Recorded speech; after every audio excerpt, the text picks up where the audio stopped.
Good evening. We bring you the latest in the world of sports. I'm Paulo Del Rosario. We bring you the conversations you want to hear from your favorite icons and athletes. I'm Z Gervacio. In tonight's game plan,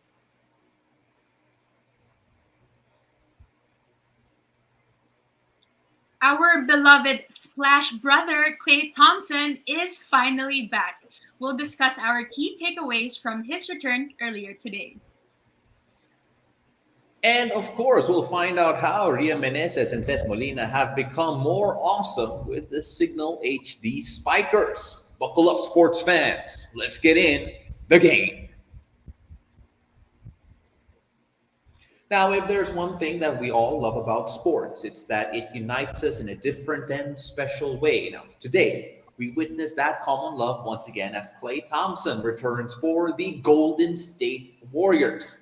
And he is definitely back. Take a look at that. His numbers here for today: 17 points for Klay on three pointers, a thunderous dunk, and the first bucket of the entire game for the Warriors. Now, we surely missed him on the court, and it's great to see him back with Steph Curry and the Dubs. Now, joining us tonight to break down Klay Thompson's long awaited NBA return is 2009 UAAP MVP Dylan Ababu. Kuya Dylan, kamusta ka naman?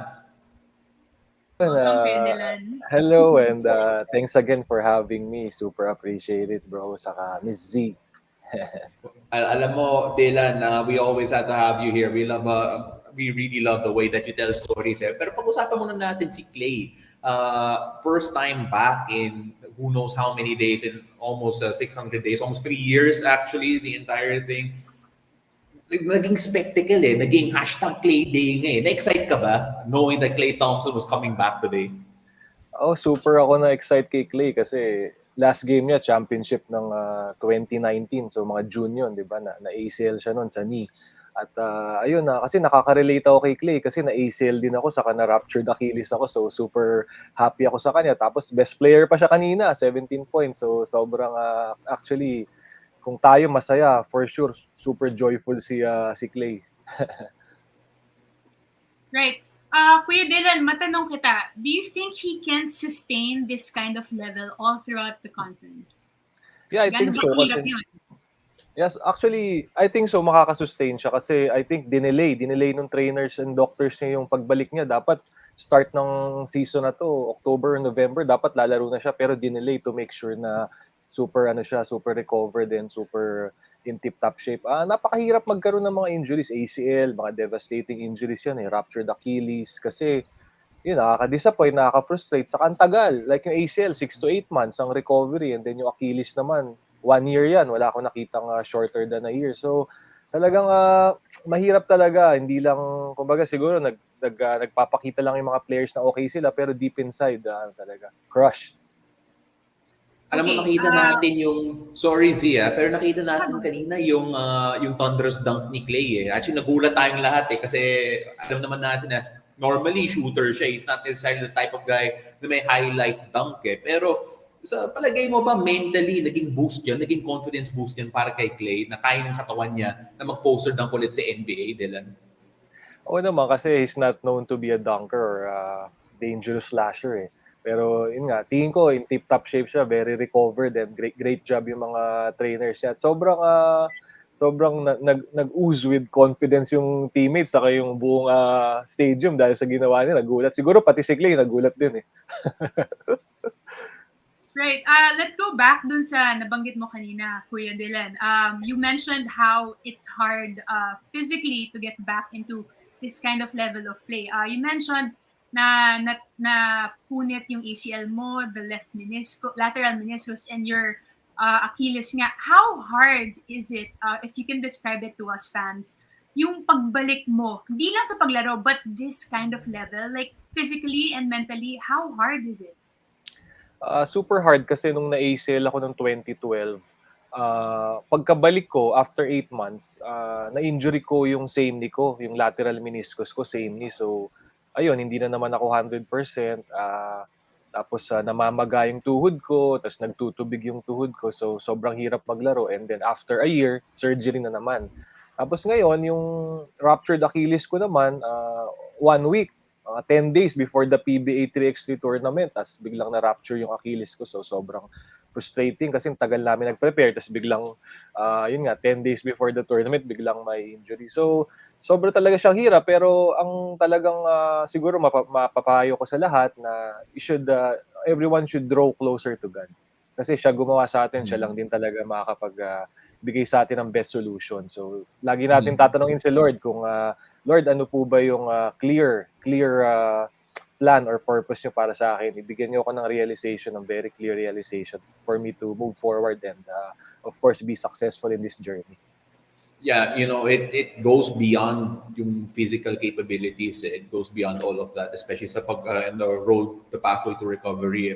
Pero so, look at, in terms of recovering from yung mga injury na ganun, gaano ka-importante yung trust in yourself and in your body at yung mga mental mo kapag na-clear ka na. Kasi syempre, may excitement, may konting kaba. Paano mo na-manage yun?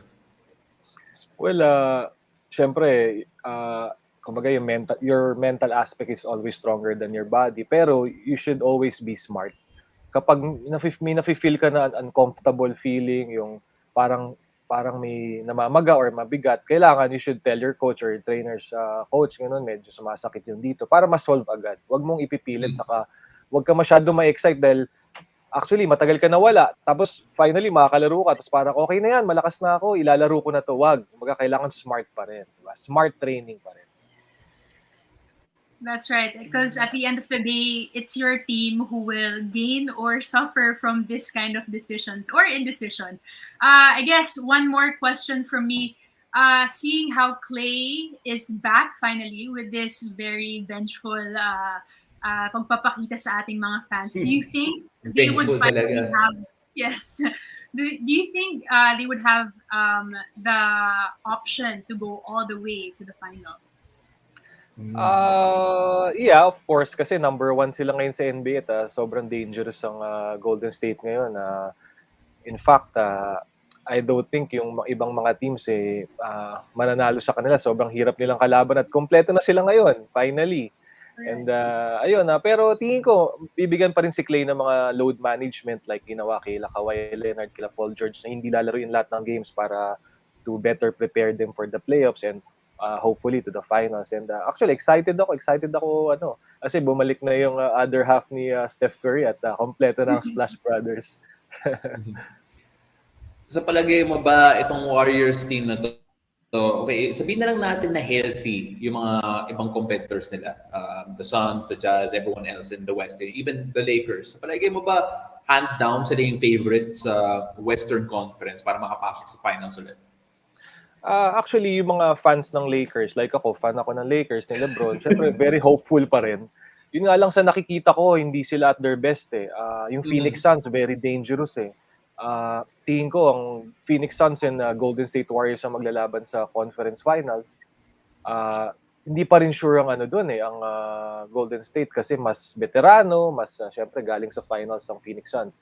Sa Eastern Conference naman, syempre ang Milwaukee Bucks at ang Brooklyn Nets, hindi magpapatalo yan. So, hindi pa rin sure na magcha-champion ng Golden State this year, pero malaking chance sila mag-finals ulit.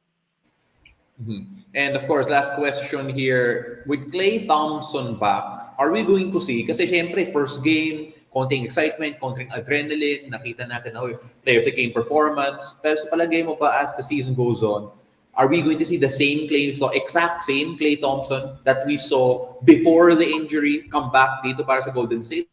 Or siguro maybe a step slower and yung expectations natin should be that high? I think he'll be the same Klay Thompson. Kailangan lang ng konting load management. Hindi siya pwedeng laruin lahat ng games na dapat nilang laruin. At sa style of play naman ni Klay Thompson, spot-up shooter, konting drive, hindi naman masyadong stressful sa knees or sa Achilles yung game niya compared sa mga game nila Derrick Rose, nila Allen Iverson, di ba? So I think he'll be able to sustain it and he'll have a longer career dahil nasa style of play niya. Basta bigyan lang siya ng load management. Yun yung aking opinion. At same pa rin. Same Klay pa rin ang makikita natin. All right, so a very insightful interview with you, Kuya Dylan. Salamat. Thank you very much, and more Dylan. blessings, of course, to everyone. All right. And after the break, We'll find out how Ria Meneses and Ces Molina have become more awesome with the Signal HD Spikers. Stay tuned. You're watching The Game.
welcome back to The Game. I'm Z GERVACIO.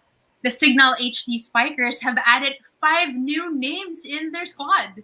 Team Awesome enlisted Maris Layog, Glodine Troncoso, Jerilee Malabanan, Ria Meneses, and Ces Molina. Tonight, solid wing spiker Ces Molina and 2021 PBL Best Middle Blocker Ria Meneses join us live to share how their lives have become more awesome with the Signal family. Ladies, welcome to The Game. Good evening po. Hi, Riri. Kamusta? Okay naman po. New year, new team. Ano yung pinaka-exciting na aspect in this new journey of yours? Exciting. Siguro kasi bagong team, so bagong set ng coaching staff, bagong set din ng mga teammates. So every time naman na mapupunta sa bagong team, syempre nakaka-excite kasi matututo ka ulit ng bago. Riri, unang-una, welcome to the Signal family. I speak only for myself kasi si Z, kaka-unbox lang niya sa ibang team eh. So pag-usapan muna natin itong Signal. Pero when you look at yung team na to, syempre rebuilding team pa rin to eh, compared to yung performance nila last time. Ano yung pitch sa'yo ni Coach Shaq at the rest of the Signal management? Bakit ka lilipat sa Signal? Ano ba? Kasi nung time na matapos na yung contract ko sa Petrogas, isa yung signal sa talagang nangulit din eh, na kung pwede ko sila bigyan ng chance na makausap. So, ayun, nung nakausap ko sila, nakita ko din yung kung ano yung plan nila for this year sa team. So, nagustuhan ko din yung plans nila. So, yun, kaya ko din sila napili. Sorry, Ri, I'm gonna put you on the spot. Pero anong mga plans yun in terms of yung rebuilding? Siyempre, na-mention mo na eh. Yan, na-curious kami. So, ano yung mga plans na pwede mong i-reveal sa amin going into the next season para sa Signal? Well, syempre kasi kasi di ko pa sila actually nakakasama ng isang beses pa lang kami nag-meeting na magkakasama eh. So, isang plan na sinabi ng management namin na gusto talaga nila na makabalik sila ulit sa finals kasi alam naman natin na nakapag-finals na sila last time eh, na nasa kabilang league pa sila. Yeah, no, tama yan, tama yun. You know what? We're actually gonna wait for si Ces a bit kasi may game kami for the both of you eh. Pero syempre ngayon medyo alanganin natin yung signal niya. But then, when you look at yung team at yung mga nakasama nyo in terms of yung mga new um, new players going into Signal, nagulat ka ba sa mga pangalan na mention mo or na-mention? Like si Mare, si Claudine, si Jerely, and then of course si Ces. Nagulat ka ba and na-excite ka ba na ito yung mga talents that are coming in? Actually kasi yung dalawa kasama ko naman sa Petro kasi alam ko naman na pupunta. So expected ko na. Yung mga additional na lang din siguro na at least thankful din kasi parang kung titignan mo yung lineup namin ngayon, parang complete na din na kami, complete package na din. So talagang tatrabahuhin lang. So talagang package deal pala kayo, Riri. Ito, siguro another question is, since you were hailed the 2021 Best Middle Blocker, ano yung mga learnings or yung mga natutunan mo from the past year na sa tingin mo dadalhin mo ulit sa taon na ito kahit ibang team siya? Kahit ibang team ka na. Siguro yung na lang, yung dedication ko sa work ko talaga, yun yung hindi mawawala ngayon at mas madadagdagan pa kasi ayan, nakikita natin, lockdown na naman, so nakaka-frustrate din kasi lahat kami parang inaabangan na makalaro ulit eh. So, yun lang siguro yung passion na makapagtrabaho na lang ulit. Are you excited to block Z? Are you excited to block Z? Kasi syempre, I just realized that there's going to be an opportunity here for you to block the person interviewing you. Oh, Legend really? Aabutan din sa 2 updates eh. So, siguro malalaan mo natin. Ayoko pa muna mangyayari. Give and take. Papaluin mo ako, papablockin kita, ganun lang. Para naman sa growth ng sport, di ba? At the end of the day. Siguro habang iniintay natin si Ces, naku, pag-usapan natin siya. What are you excited about na makasama mo sa team na to? Ano yung isang bagay na excited ka about being with her this year?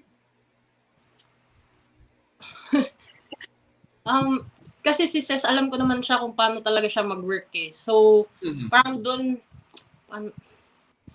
kasi, hindi ko ma-explain.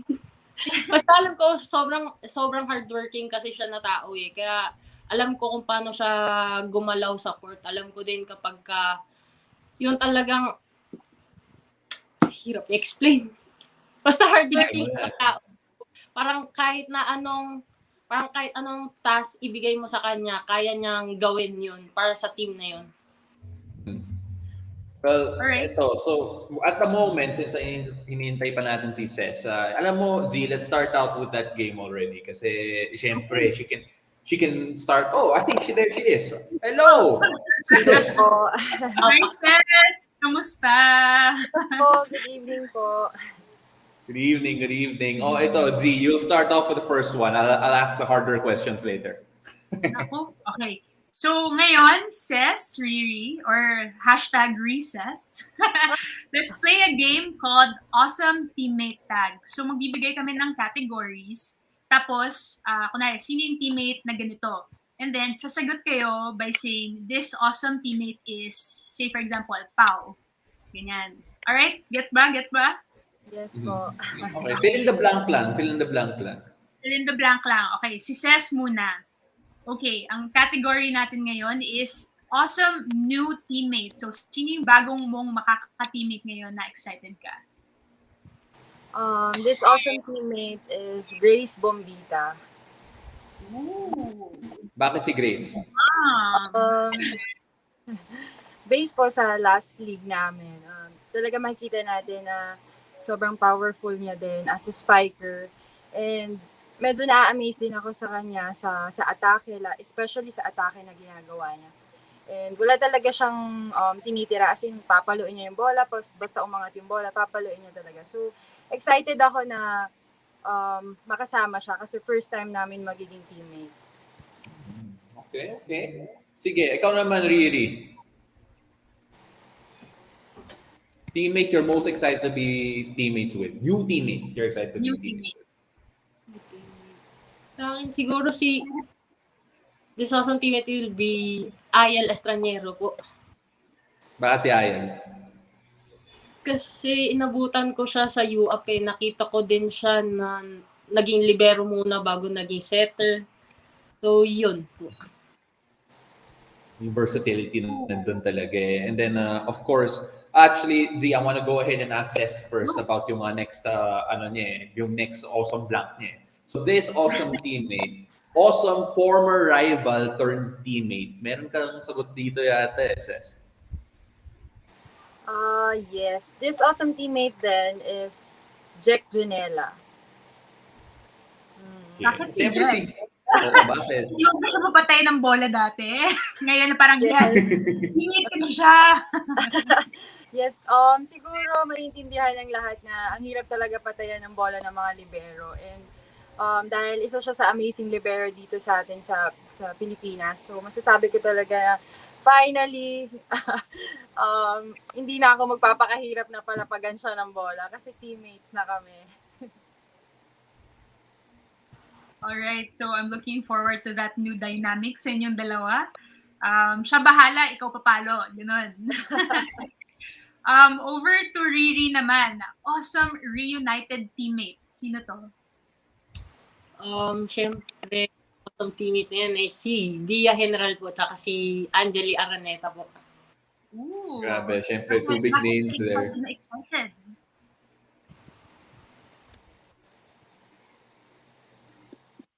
Riri? Oh, I think.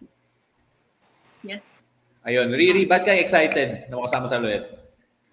Siyempre, kasi teammate ko sila last time sa generic eh. No, kami talaga yung magkakasama ng halos 2 years din yun.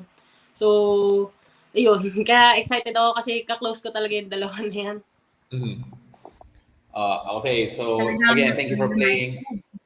Thank you for playing that this awesome teammate is blank with us. Pero before we go, I have one last question here for Ces. Kasi she missed all the hard questions eh. Ces, sinabi ni Riri kanina na may pitch sa inyo, may plano yung signal management to make this team to be one of the best teams in the league again.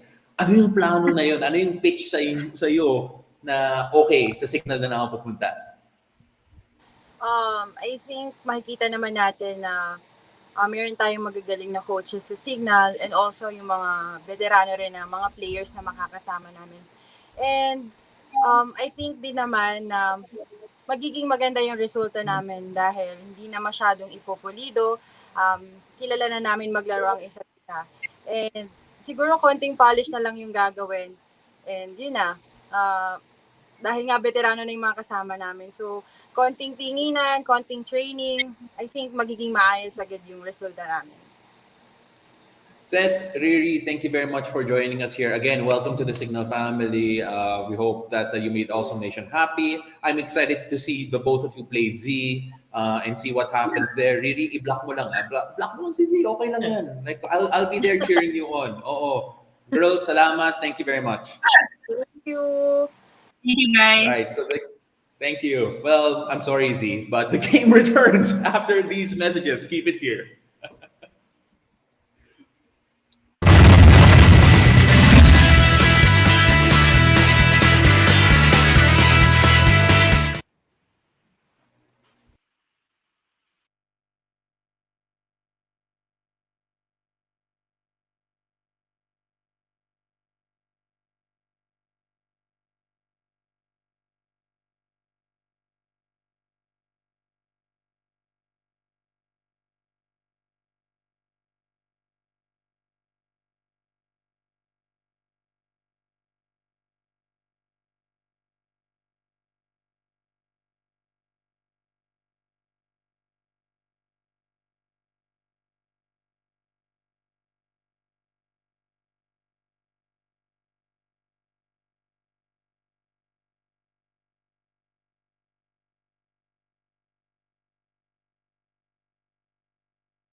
del Rosario. The MVP group of companies, together with its partners, are in unity in spreading joy and hope this holiday season, and you can be part of this remarkable movement. This time, the Philippine Navy and hardworking linemen for Meralco Cebu received a holiday prize from the Makati Medical Center Foundation. Let's watch this.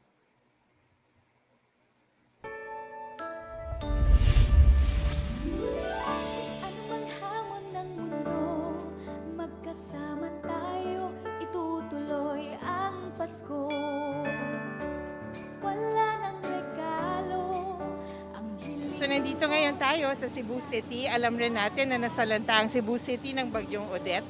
And kahit sandali lang ay nagbagsak lang tayo, nag-deliver tayo ng mga relief goods, mga hygiene kits, mga Noche Buena packs, and water. For our partners here, including the Philippine Navy, yung Office for Transport Security, and yung ating mga linemen from Meralco. Kapit lang, yan yung ating sinasabi parati no, sa mga times of disaster. Ang sa amin sa Makati Medical Center Foundation, kahit na anong hamon na harapin natin, alam namin at sisikapin namin na tuloy pa rin ang Pasko. Again, maraming salamat sa Makati Medical Foundation at sa Ronald McDonald's, ang Philippine Navy at ang Naval Forces Central ay nagpaparating ng kanilang pasasalamat. Sana ay tuloy-tuloy pa ang ating pakikipag-ugnayan na ganito. Tuloy ang Pasko, manigo ang bagong taon, ang Cebu ay babangon, ang Visayas ay babangon sa tulong nating lahat. Maraming salamat. Pag-ibig sa ating puso ay mamamalagi, na para bang ngiti dito sa ating labi. Basta ating mga puso ay magkakaritmo, magkasalat, magkaramayan lang ang... Yung iyak pong iyon, talagang yung tinatawag na tears of joy, na talagang surprise. Kasi hindi ako sanay mahiwalay sa aking pamilya. Thank you so much, One Meralco Foundation. Sa MVP, mabuhay po. Huwag po kayo mag-alala. Gagawin namin ang lahat na makakaya namin para makapaglingkod po sa ibang lugar. This flight is actually a humanitarian flight, and we are happy to mention that this could not be made possible without the partnership of a lot of civic groups and organizations. This particular flight is actually a joint effort between Philippine Airlines and as well as the oil companies. We provided the aircraft and they provided the fuel. And I would like to mention that PTT group of companies as well as Chevron Philippines. But over and above, I think we have also partnered and with the MVP group of companies composed of Maynilad Water, One Meralco Foundation, Makati Med Foundation. We work this together, and really the goal is really to give these donations to the people or places where it is needed most. I'm speaking of Philippine Airlines Group. We are committed to help our countrymen who are being hit by the typhoon or suffering because of this typhoon right now.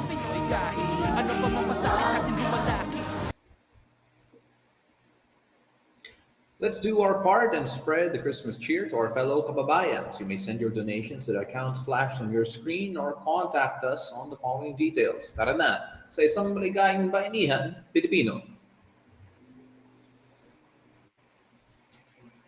Now, we can't let my partner go tonight without talking about another piece of breaking news that made headlines just before we went on air. The F2 cargo movers have announced the addition of SHOLA, ALVAREZ, and our very own GERVACIO to their lineup. Z, congratulations. Grabe yung unboxing kanina. Nagulat kaming lahat.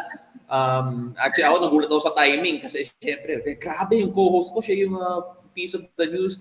First of all, congratulations. How did this all happen really quickly? And I think we're having you on soon, so you can make us more, you can pwede ko magkwento more then. But how did this all happen?